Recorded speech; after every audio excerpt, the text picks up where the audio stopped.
Hello, it's a Defender video. So, I wasn't really sure how to approach this video because Defenders are kind of really complicated and not at all complicated depending on your approach to it. Because, like, first and foremost, the main thing that I'm talking about in this video, as the title probably suggests, is that Sniper Defenders are essentially the only ones worth using, and I am going to attempt to prove that point today. Now, if they ever add a Rocket Defender, that is going to be hands down the number one choice, albeit it'll be very good at blowing up propanes and making you go broke.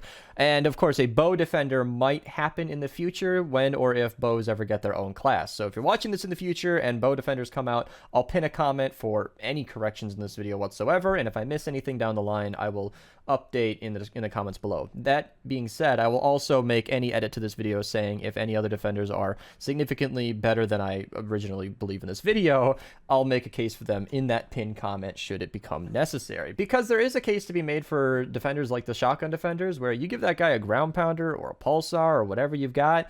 There are some very strong shotguns in this game.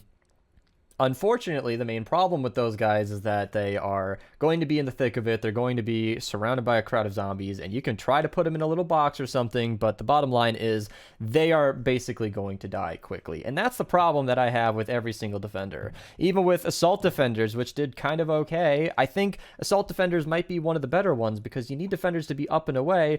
Otherwise, they're just going to die, which they ended up dying anyway. I didn't get any gameplay footage of a melee defender because I feel like the shotgun guy kind of showed it anyway. They're just going to die too quick. They might do some damage, and while defenders might be a lot more useful in like maybe a V-Buck mission where you don't really want to do anything yourself, that's completely fine. It's just going to be not really worth it to put them down because they're always going to be high maintenance. They're always going to be dying. Defender pads can be a little expensive depending on whether or not you have the resources to craft those defender pads, because if I'm not mistaken, I'm going to check it while I'm recording, I believe it takes bacon to make a defender pad. So it's not exactly like it's the cheapest thing ever. Bacon, duct tape, 8 nuts and bolts per defender pad. If you use these every mission, that's going to add up, and that might not be worth it if your defender's just going to die all the time. I also got footage of a pistol defender where I'm pretty sure it was bugged the entire time because none of her shots went anywhere that was going to impact an enemy. And regardless, I gave her a ghost pistol even instead of the Storm King pistol. It was not very impressive. So the pistol defender might be worth it if you give her like the Storm King's onslaught, but I'm not convinced that it's any better than a sniper defender would be. So before we get into it any further, before I start talking about sniper defenders and why they're so good, let me actually get into how you place defenders, because I get this question a surprising amount. And what I mean is, when you are in a single player mission, meaning it just shows the industrial park and what zone you're in, it doesn't say 4-player, you can place 1 defender per missing teammate. Meaning, if I drop into a game solo, I can place 3 defenders. If somebody joins, one of my defenders is going to be despawned and I can have 2 defenders. If a third person joins, we'll have 1 defender left, and once that 4th person fills the slot, nobody can place a defender. That said, everybody can place 3 defenders, capped at, the amount of people that are not in your game. So I could place 1 and my teammate could place 1. That way we'd have 2 defenders. But as I said, as soon as somebody joins the game, we're going to lose one of those defenders. For a 4-player mission, the cap is raised all the way up to just 4 defenders. You can have 3 per person. So I like to typically put my 3 sniper defenders down. And then if a teammate wants to come in and drop 1 after me, that's completely fine. If 2 of our teammates want to place 2 defenders each, that'll be fine. As long as there are 4 defenders maximum, it doesn't really matter. 1 person can place a maximum of 3. So no one person can ever place all 4 defenders. That's why in all of my gameplay of the snipers defenders, you're seeing that there are 3 of them. So that's kind of how that works. Hopefully that clears it up. So a lot of people come into my streams and ask me, hey, how did you get 4 defenders down? And then I tell them we're in a 4-player. So that's basically a rundown of how many defenders you can place. Okay, so now that I've kind of explained why we don't use the other defenders, let's talk about why sniper defenders are awesome. Then we'll get into the perks that you're going to want to use on all of your defenders, and then why we use the specific weapons that we use. So first and foremost, sniper defenders are up and far away while still doing lots of damage. That is just everything you want in Defender. You can put it right on top of your base. They have a pretty good area. They'll walk about a 1 tile distance around the edge of your Defender pad. You can spam down anti-air traps to keep them safe, put them in a little hut, and depending on if you're using a specific weapon like the Obliterator or the Neon Sniper or the Xenon Bow, they will be able to shoot through those walls. So if you want them to be completely safe, you can put them inside of a metal box, and then it will restrict their range by a specific amount. We'll talk about that a little later down the line here, but ultimately they are safe. safe. That's the point. Sniper defenders, you can put them down, and so long as the flingers and the lobbers are taken care of and nothing is getting thrown up on the base, they should be completely healthy and fine the entire time.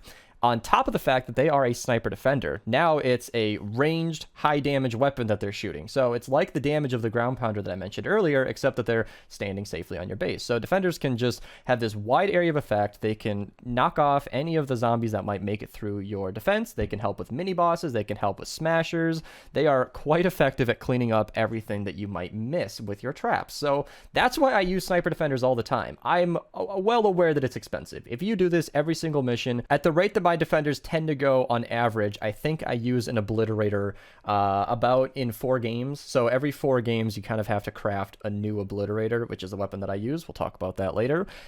And that is very expensive. So I highly recommend, if you are on a budget or you don't appreciate farming, then if you do appreciate farming, link to my video on some good farming loadouts down below. I'm not just plugging, that will definitely refill your bags. I'll also link my video on how to get every item in case you don't know where to get the parts for your weapons. You can do this in the lowest zones, you guys, so that might be helpful to you. But ultimately speaking, if you don't want to spend that much, I'd highly recommend saving these for like the 164 players or the 144 players, the hard 4-player missions. Like I said, not only are you not able to place all of the defenders in a full party in a single player mission, but you also wouldn't want to, because if you're playing with a full party, like in a single player mission, which doesn't require 4 people in your party, you probably don't need defenders anyway, and some basic traps should do the trick. Now that we've talked about why sniper defenders are awesome, let's talk about the perks that you're going to want. So in all of my experience and all of the sniper defenders that I've ever checked out and all of the defenders that I've ever checked out, I have only ever seen 3 perks that provide any damage, meaning this 2nd perk and this 5th perk are pretty much always shield, health, or essentially just shield and health. Like, it's almost never anything that does any damage. I've never personally seen it, so if you do have a defender that somehow is doing some damage in this 2nd or 5th slot, then congratulations, that might be a good one for you. Now, the things that I look for in my sniper defenders are not this. You can get mag size and reload speed and more healing stuff. It's just not necessary. For a sniper defender, which are usually safe, like I mentioned, you don't need them to have any extra health. You don't need them to heal any quicker. You don't need their shields to do anything that they don't already do by default. What I've checked here, the ones that I have favorited and powered up are like perfect quote-unquote defenders, where this lady right here does crit rating, crit damage, and fire rate. That is 2 thumbs up. That is, well, 3 thumbs up because of the 3 perks. Those are very complimentary perks. The crit rating ups your crit rating, and the crit damage ups your crit damage. Now, that's really nice. You could have double damage and reload. That's not as preferred as crit builds. Typically, crits tend to do more damage in the long run, I should say. And then, of course, the other one that I have is another fire rate, crit rating, crit damage. I did favorite this one as well because she's not what you want. You can have, like, more shield, more health. You can have more mag size perks. I don't think magazine really helps you. A reload perk is going to be a lot more helpful because they're going to be shooting constantly, and if you up their mag size, it's just going to delay the inevitable. It'll just make sure that they're not shooting for longer. If you up their reload speed, it means they can get right back into the fight. Now that I've talked about exactly what perks you want, I'll get more into that in a second. I do want to talk about the weapons that we use and why. So if you check out my old Obliterator video, I recommend double headshot. That was because it was my understanding that defenders always hit headshots. It's now my understanding that most of the time they actually don't. They're actually not perfect. In fact, the reason that we use Legendary is because all of the stats are better, but the higher you level up a defender, the more accurate they are. I don't know if you knew that. In fact, I might even go, I don't know if I have enough defenders to really show it in this video, but one of the things they'll show in the stats is weapon skill. And this says it right there. Weapons can be equipped that will have scaled down weapon match skill. So the higher the weapon skill is, the higher their accuracy is, the higher level weapons they can use. So if you hand a 130 Obliterator to a not all the way powered up purple defender, it's that Obliterator is not going to do as much damage. So you really do want to max out these legendary defenders. That being said, the weapons that I use are the Obliterator and the Obliterator. I use 2 Obliterators, and I'll show you why. I actually don't use energy on this. If you're going to make one Obliterator schematic, I would highly recommend energy. And the reason we use Obliterator is because it can shoot through walls. I already sort of talked about that earlier, but that is integral. It might not seem like that big of a deal, but that is a huge bonus because it means that they have more lines of sight. In one of my most recent recordings, I can show you where they were standing up on the base shooting straight down through the floor because of the fact that the Obliterator can shoot through walls. And that's just sort of a technique with the Obliterator. Now, if you don't have the Obliterator or you don't have the Neon Sniper, which behaves very similarly, you really can use any sniper in the game. You know, the Spyglass or the old Betsy is really good. The Ralphie's Revenge is great for headshots, but not really a good option. In fact, I can actually, if you want to do this yourself, you can sort by subtype and then scroll down to all the different snipers in the game, and you can sort of pick out whichever one you might think is best. I'm going to link my best snipers video in the description below. It's a little old, but it'll still cover all of the snipers worth knowing about and give you some options. The Blastotron 9000 is a good one. I'm glad I did this. The Crankshot is a fully auto sniper. It might be worth it, but you're gonna go through a lot of ammo that way. Also, I probably should have mentioned this in a more structured part of the video, but when you hand a sniper, about 300 rounds is overkill for an Obliterator. That seems to be my experience, but I only use the Obliterator because it's high damage, can shoot through walls, and it's kind of just the standard in that regard. So depending on what snipers you have, it doesn't really matter. If you got to just use what you got, but I highly recommend the Obliterator. You can always research it from the book. And the other thing is bows. So there are bows in the game, obviously, but I do believe that a bow defender might come out later on, and I also don't think it's worth it. I didn't get any gameplay for this, but I did hand Xenon bows to my sniper defenders a long time ago, and yeah, it shoots really slowly. They got to draw it back all the way. They got to make sure their aim is perfect, and it's just not worth it. You'd think it's really good, but it's really not. Like, even my supercharged Xenon bow is hitting for about 71,000, right? But my Obliterator is hitting for 69,000. Like, it's not that big of a difference. And the Obliterator can shoot much faster, and it's a lot more reliable. So I don't recommend giving them the Xenon bow, even though that sounds like it's a good idea. No. So now that we're focused on the Obliterator and you kind of know why I'm using this, the reason that I use two elements is because fire and water will hit everything for at least 75%. So if you don't know elements, energy will do 75% damage to water, fire, and nature, and the water Obliterator will do 75% damage to water. So it'll do 75% and 100% to water and fire. And then the fire will do 100% to nature and 75% to fire. So these two elements just let me cover everything. Now, this can be any combo. You can use nature and water or nature and fire. I don't think it really matters. The point is, I used two of them just because this was for Chrome Husks back in the day. They could only die from fire and water element weapons. I don't know why. It was dumb. If you used physical or energy, you had to kill them over and over and over and over, and then eventually they die, and it was ridiculous. So I eventually just sacrificed my other Obliterator, took double headshot off of it, stopped using it as a weapon as my primary, and just gave them both the element of fire and water. That way, I'm doing the most amount of damage against nature, the most amount of damage against fire, and then against water, I kind of just do my best, and I just use my water Obliterator. It's usually not that big of a deal, though. So that's why I use two. You would obviously want to use energy if you only have one copy. And then as for the 6th perk, I wouldn't go this far. The headshot eliminations cause an explosion is default. I kind of just leave that alone. I don't think it makes that much of a difference. You can trap your defenders in a cone and give them the standing in place grants plus damage. That can work. But that ties into what I was saying earlier about your limited range. So the Obliterator can basically shoot as far as they can see when they're not obstructed. But when there is a wall in front of them, they used to be able to shoot forever, but Epic patched that temporarily and then changed it so that they could only shoot zombies where they could hear them.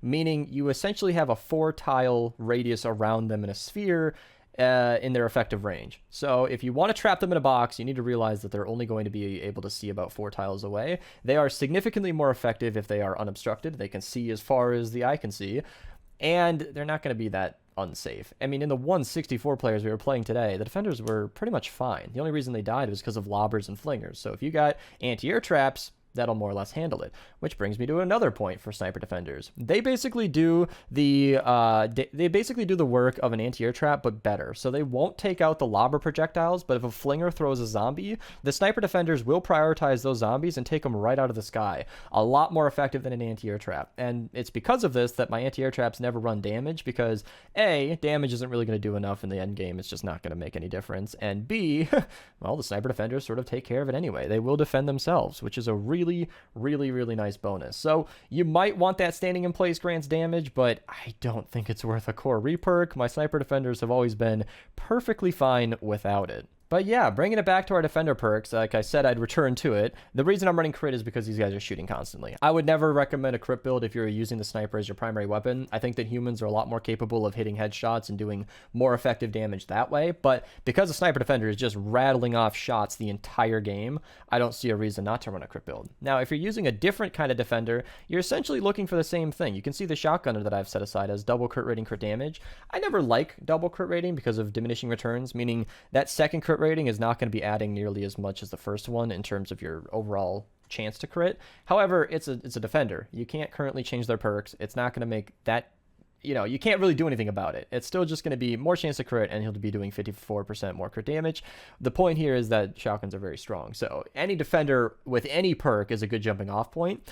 These sniper defenders that I have set aside with like the double crit rating damage and all of these that I've set aside and started using, these are like the 4 or 5 that have been good in years of playing. These are hundreds, I mean dozens or hundreds of defenders I've filtered out to find these ones. So if you're watching this video and you're discouraged because you don't have the good perks, it doesn't matter. Any sniper defender is going to be better than no sniper defender. You can always recycle it later and just get all of your things back. And it's kind of just a zero expense. Like, you're not going to waste anything by leveling up something now. You can just recycle it later and get a different one in its place. So you can see some of these older ones are like double crit rating fire rate, where I used to use this guy all the time, and then I found this lady right here who has crit rating crit damage instead of double crit rating, which I think is a little bit more effective. So you can kind of just filter these out to your heart's content. And that same philosophy sort of applies to the assault weapons as well. It's extra damage, reload, fire rate. I thought that was good enough to demonstrate for the video. This guy's got weapon crit damage, melee weapon damage. I thought that was a decent combo because melee weapons tend to have really good crit chance anyway, so they don't really need a crit rating perk on your defender. It doesn't really matter is my point here. So you can kind of just mix and match with whatever you choose. So I think that just about covers it. I'm sorry if this video ran a little long. Maybe this will just go to show why I put off this video for so long and why it seems apparently no other YouTubers have really covered this in depth. It's because defenders are really, really complicated and also really, really simple. Like I said, you can go into it and care about perks, but ultimately a sniper defender is going to do what a sniper defender does. It doesn't need to have optimal perks, and it doesn't ultimately matter which weapon you hand it. That said, I would recommend the Obliterator or the Neon Sniper. The Neon Sniper I didn't talk about much, but it's basically just a more expensive, weaker version than the Obliterator, so it's not really recommended ever. It's got a better headshot, but defenders aren't known for that. It's got slower fire rate, less damage. It's yeah, I know my perks aren't the same here, but it takes energy cells, which is quite expensive to be putting in the hands of a defender. Not to mention 15 batteries per Neon Sniper.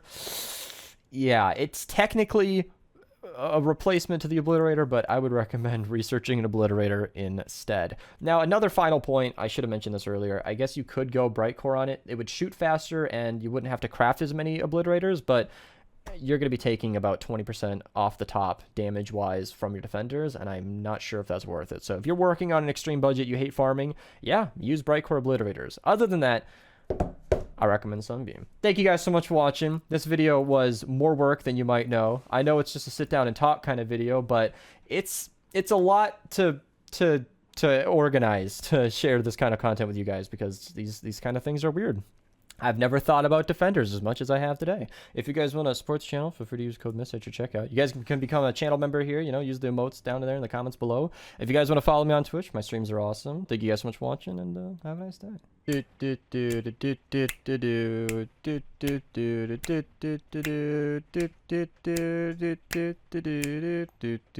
And then